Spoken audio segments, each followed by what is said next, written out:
Bienvenidos a su programa Una Pausa en el Camino, un espacio diseñado para el estudio diario de la Biblia con una aplicación práctica para su vida y la nuestra. En esta semana, lección maravillosa, comenzando un nuevo trimestre, pero antes de hacerlo, vamos a comenzar con una oración. Por favor.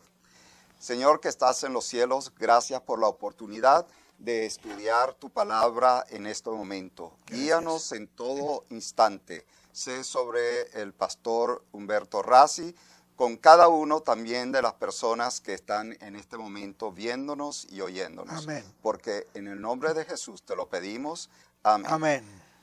Pastor Rassi, el tema es muy importante. Ayer, mayordomos de Dios. Sí. Además de eso, destrezas del mayordomo, espiritualidad y necesidades materiales, ricos y pobres. ¿Qué hay acerca de la comida de hoy? Pues sí, ayer empezamos poniendo las bases de esta conversación y de este estudio de la tarea de administrar bien los dones que Dios nos ha confiado.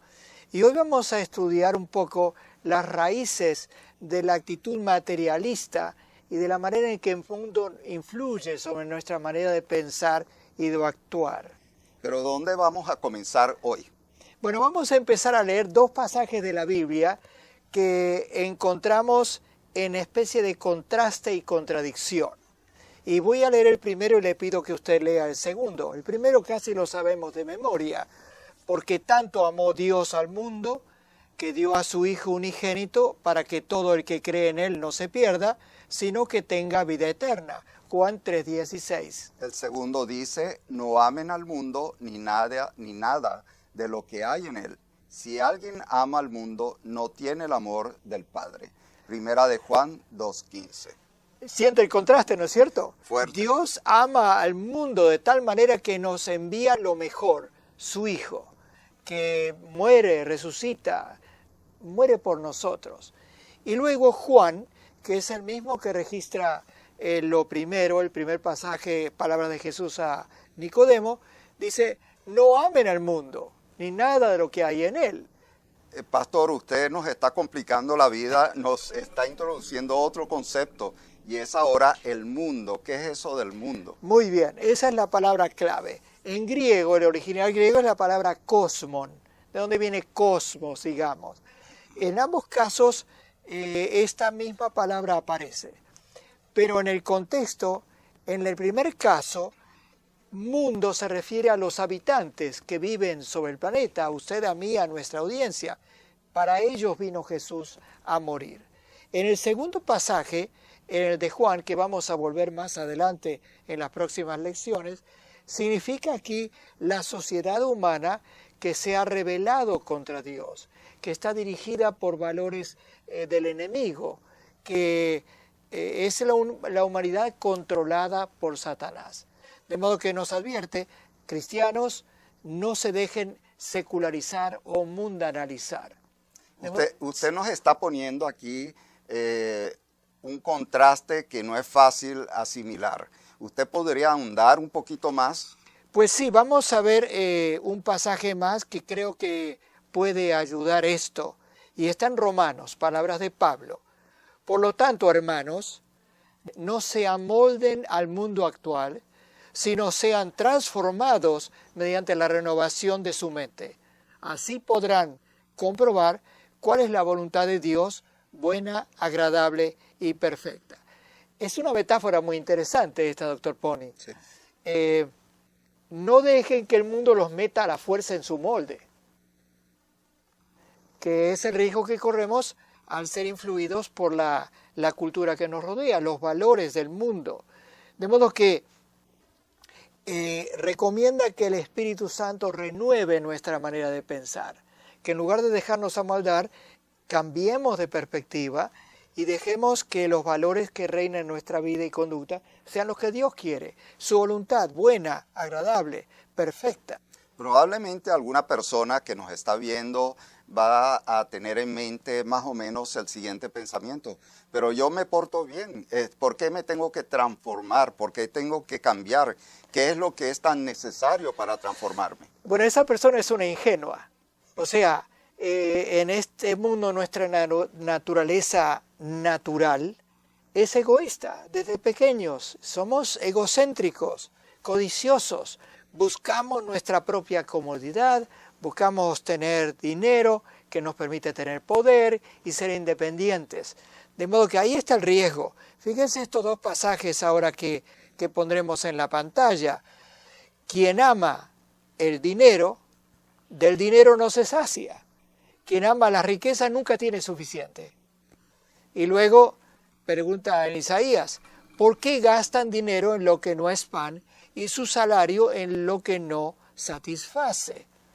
Eso está bien interesante y yo estoy seguro que a usted le gusta mucho la poesía y quizás tenga algo por allí que decirnos en forma poética. Sí, me traje unos versos de Francisco de Quevedo, este embajador y político español, pero que también tenía poesía picaresca, humorística. Y leo aquí la primera estrofa de su poesía. Madre, yo al oro me humillo, él es mi amante y mi amado, pues de puro enamorado anda continuo amarillo, que pues doblón o sencillo hace todo cuanto quiero. Poderoso caballero es don dinero. Y eso se ha convertido en un refrán, ¿no es cierto? Poderoso caballero es don dinero. Y eso lo vemos a nuestro alrededor.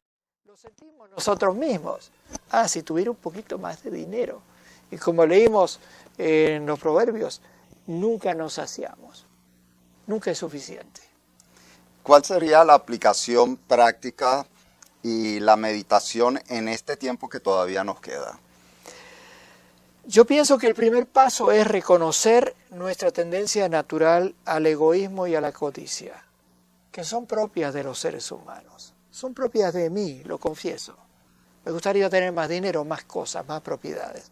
De modo que tengo que reconocer esa tentación permanente en mi vida y luego pedirle a Dios que, como dice la oración que Él nos enseñó, danos hoy el pan cotidiano. El pan que necesitamos hoy para vivir, pero también el pan espiritual que nos puede dar, para vivir en una manera integral, lo que creemos y lo que vivimos, lo que pensamos y lo que actuamos. De modo que le pidamos al Señor que transforme, mediante su espíritu, nuestra manera de relacionarnos con las propiedades, las riquezas, que controle esa tendencia natural egoísta que sentimos como seres humanos. ¿Le parece bien que el nombre de este programa, Una pausa en el camino, expresa lo que usted dice? Me parece muy bien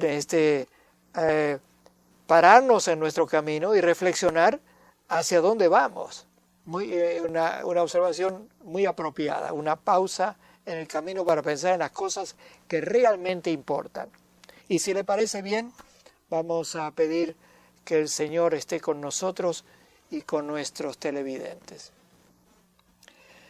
Llegamos al final de esta lección de hoy, Señor, con gratitud en tu corazón por todo lo que nos das, las bendiciones que no merecemos. Y te pedimos que nos ayudes a pensar en las cosas importantes de la vida, a confiar en ti, a aceptar ese pan diario que nos das para sostenernos y también el pan espiritual que nos ayuda a pensar en las cosas realmente importantes de la vida.